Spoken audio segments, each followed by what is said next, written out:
चंद्रकांत चषक फुटबॉल स्पर्धेतील आजच्या दुसऱ्या उपांत्य सामन्यात पाटाकडील संघानं बालगोपाल संघावर 2-0 गोलनं मात केली। त्यामुळे खंडोबा तालीम मंडळ आणि पाटाकडील तालीम मंडळ यांच्यात रविवारची अंतिम लढत रंगतदार होणार आहे। श्री बालगोपाल तालीम मंडळ आयोजित आणि जाधव इंडस्ट्रीज पुरस्कृत चंद्रकांत चषक फुटबॉल स्पर्धा छत्रपती शाहू स्टेडियमवर सुरू आहे। या स्पर्धेत आज सायंकाळी पाटाकडील तालीम मंडळ आणि बालगोपाल तालीम मंडळ या संघात सामना झाला। सुरुवातीपासूनच दोन्ही संघांनी आक्रमक चढाया केल्या। त्यामध्ये पाटाकडील तालीम संघाला सामन्याच्या 5व्या मिनिटाला यश आलं।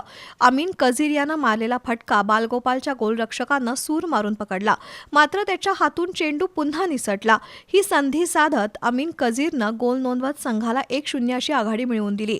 या गोलमुळे बालगोपाल संघावरील दडपण वाढलं।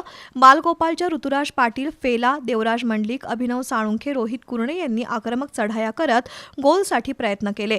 उत्तरार्धात दोन्ही संघाकडून एकमेकांच्या बचावफळी भेदून गोलसाठी प्रयत्न झाले। ऋषिकेश मेथे पाटील, ओंकार मोरे, नबी खान, रोमारियो, यशराज कांबळे या पाटाकडील संघाच्या खेळाडूंनी आक्रमक खेळ केला।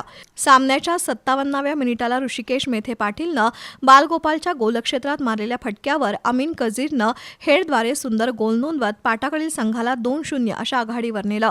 सामना संपेपर्यंत ही स्थिती कायम राहिल्यानं पाटाकडील तालीम मंडळानं सामना जिंकत स्पर्धेच्या अंतिम फेरीत प्रवेश केला। 2 गोल नोंदवणाऱ्या अमीन कजीरला सामनावीरचा बहुमान मिळाला। रविवारी खंडोबा तालीम मंडळ आणि पाटाकडील तालीम मंडळ अ संघात अंतिम सामना होणार आहे। दरम्यान 23 मार्चला बुधवारपेठच्या खेळाडूला रेड कार्ड मिळालं होतं। त्याच्यावर KSA कडून 2 सामने खेळण्यासाठी बंदी घालण्यात आली आहे।